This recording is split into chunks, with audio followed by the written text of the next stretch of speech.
1 an et demi après la mort de Jean-Pierre Pernaut, sa fille Lou Pernaut subit encore et toujours du cyberharcèlement. Ses détracteurs ne se gênent d'ailleurs pas pour évoquer son défunt père dans leurs messages de haine. Cette fois, la jeune femme décide de ne pas se laisser faire et d'envoyer un message fort. La suite après la publicité déjà 1 an et demi que Jean-Pierre Pernaut est mort.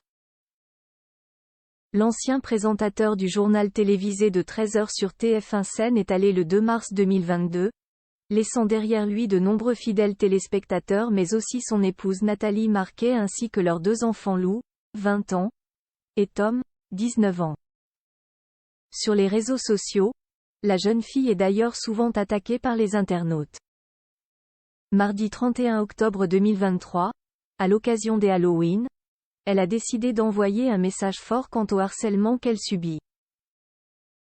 En story sur Instagram ainsi que sur TikTok, Lou Pernaut révèle être invitée à la fête macabre organisée par l'ancien blogueur Jérém Star. Pas question pour la jeune brune de se déguiser en Mercredi Adams comme la fille des Adriana Carambeu ou encore en pan géant à la manière des Heidi Klum. Lou Pernaut souhaite faire original, mais surtout engagé. Ainsi, elle apparaît vêtue d'un t-shirt sur lequel sont inscrits les messages les plus durs qu'elle a reçus via les réseaux sociaux. Ton père doit se retourner dans sa tombe, pour y gâter, toujours négligé, rhabille-toi, tu aurais dû crever à la place de ton père, peut-on ainsi lire, entre autres. Halloween cesse un soir, le cyberharcèlement cesse toute l'année, lance-t-elle. Des mots ultra-violents que Lou Pernaut assure recevoir au quotidien. Lou Pernaut victime de harcèlement après la mort de son père en les rendant publics, elle espère lutter à sa manière contre ce phénomène de persécution en ligne.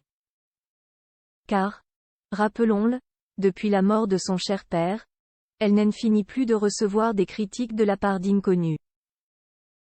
Lors des obsèques de Jean-Pierre Pernaut, elle avait été photographiée le sourire aux lèvres.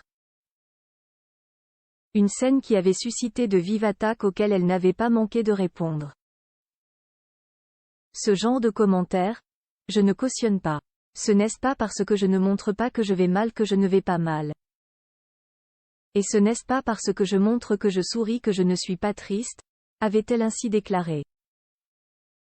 Une mise au point nécessaire pour celle qui pleure encore la mort de son père. La suite après la publicité.